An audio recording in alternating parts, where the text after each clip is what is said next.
Worst decision of my life, terrible purchase, worst trade, bad idea, biggest shit box. Just a summary of how a lot of people felt when I bought this Jeep. And now I'm gonna just go ahead and start this video by saying I chose to buy this Jeep. I am still happy about it. I still think it was a great purchase. I still love this thing, but it's a Chrysler, Fiat, or whatever the fuck you want to call it. It is those things. I don't normally make these videos, is what I'm trying to say. Normally, I just love my vehicles and I drive them and I fix them and I do whatever I want. This is the first one where I knew when I was buying it too. I fucking knew. The thing with Jeeps is they're amazing at doing what they do. By far this, and I guess now the Bronco are like the only things in their class.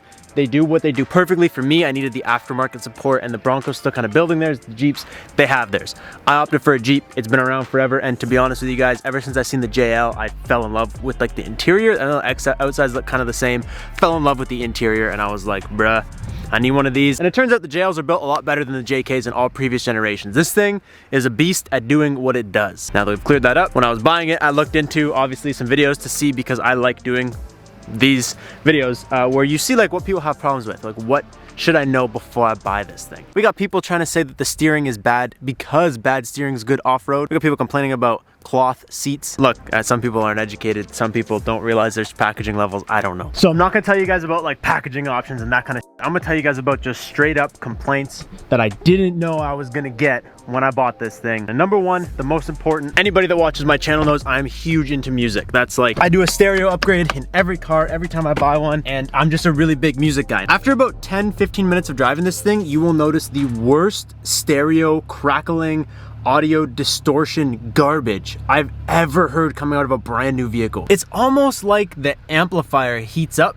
after you use it a little bit, and then it gets like too hot and just starts fucking not trying. So I got some royalty-free music here so I can actually show you guys like what it sounds like. It just, listen, you'll hear it.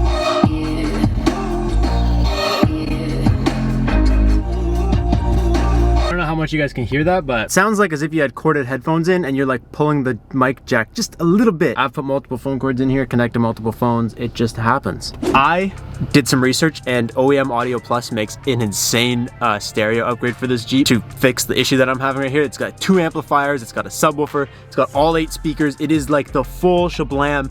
And I 100%, as soon as I was driving around, like the second day, I thought it was my phone cord at first, to be honest. I thought, hey, I got a shitty phone cord, maybe I'll switch it out. As soon as I got this thing home, basically, I was like, fuck, I need to upgrade this.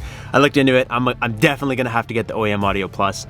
They make an insane system for this thing. And also, like, the CarPlay doesn't get that loud. And then the other day, I'm like, what happens when I take the roof off? How am I supposed to hear this shit? So all in all, the stereo is just kind of shit. The second thing I don't like about this Jeep, that I honestly, for someone who is extremely knowledgeable and into cars, I didn't realize I was getting a dual battery group when I got this. So this has a dual battery system. It's amazing at what it needs to do. It does a really cool job, but it's also a huge pain in the ass for people like me that like to work on their own cars. So, alright, so everybody knows, like, this is a car battery. This is the main battery. This is the big boy. I found this I found this out the hard way. If you take the positive and the negative off this battery, there is a secondary battery underneath this fuse box, underneath all kinds of shit that is extremely, really actually hard to get to. It's not easy to get to at all. So if you want to disconnect the battery for any reason, you got to put in a lot of work to do so. For example, I was debating building my own front bumper. At one point I did, and I already bought one, it's on the way. But I was gonna build a front bumper maybe. To do the welding, I would have to obviously completely tear this apart and disco both batteries so we don't blow them up. Not that it's a bad thing. It's a really cool feature. I'm happy I have the dual battery group, but it is a major pain in the ass if you like working on your own vehicle. If you ever need to take the battery off, it's not like 5 minutes, and it's not like 10 minutes. It's like 6 days and something. Number 3, I kind of complained about this one a little bit already. It's a Chrysler, Fiat, or Stellantis, or whatever they're going by nowadays. I don't know. The quality reflects that. It's not a Chevy. It's not even a Ford. It's just rude. It's rude. I know I like kind of contradict myself there. It does what it needs to do amazingly, but the fit and finish, the total package, it's got a Chrysler ting to it. Like, check this out. I haven't showed anybody on my channel this actually yet because I was a little embarrassed. I'm not gonna lie to you guys, but when I bought the Jeep, I opened it, closed it. This guy, what's going on? Doesn't do that on any other door. So I grab him to see what's going on, and he just what? He just comes out. That's good. That's actually not good because, like, you know, if you have a girlfriend who isn't the one that's in love with your vehicle, she comes out to grab something, goes like this, it's raining, it's snowing, whatever it's doing, it's getting in your door, like literally in your door. So I took it to the dealership and they peeled this back just because I actually didn't know what to do. Behind this here, there is a hole. Oh, there's a hole where there's supposed to be a set screw that holds that in, and from the factory, this thing didn't have the set screw.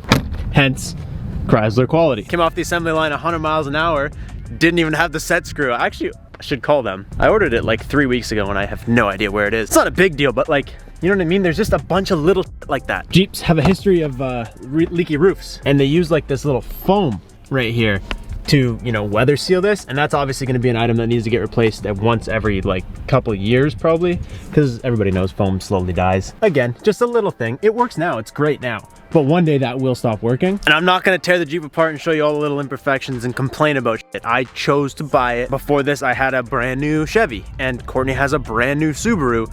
And just like the out-of-the-box quality is it's just a little better than this, and it's a little sad, but it is what it is, because at the end of the day, where you lose quality on that end, you gain an amazing amount of quality on the other end, where it can do stuff and go places that other shit can't. So number 4, moving over to the booty. This one, I don't know how you would resurrect this. Like, this is just something that pisses me off, but I don't know what the solution is. I don't think there is one. Teslas suffer from the same problem.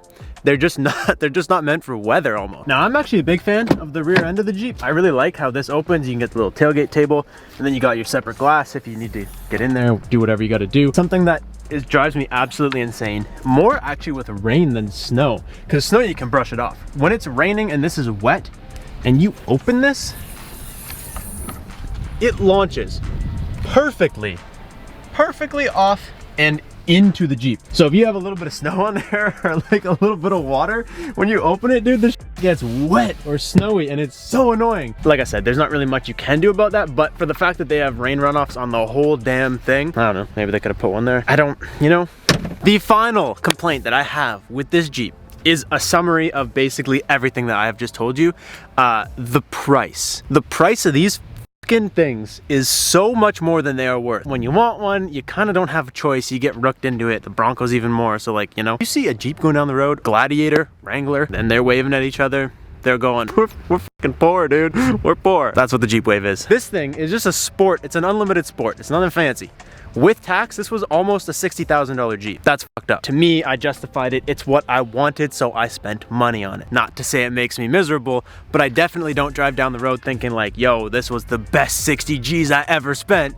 I think like for 60 G's, I wish my freaking radio sounded better. I wish I didn't just put fucking water in my trunk. It's just a kick in the balls. On the flip side of that, they hold their value. These are probably the best vehicles, period. Subaru is like the best brand. As a brand, Subaru holds their value like no other. As an individual vehicle, this thing holds its value. Like, that's why I bought a brand new one. One that was 10 years old was like almost as much as this. So I mean, you're paying a lot, but it's not like it's depreciating a lot, which is nice. Anyways, those are the 5 things I hate about this Jeep. I would buy it again. I would recommend it to a friend. And if you hate Jeeps, thank you. I love you.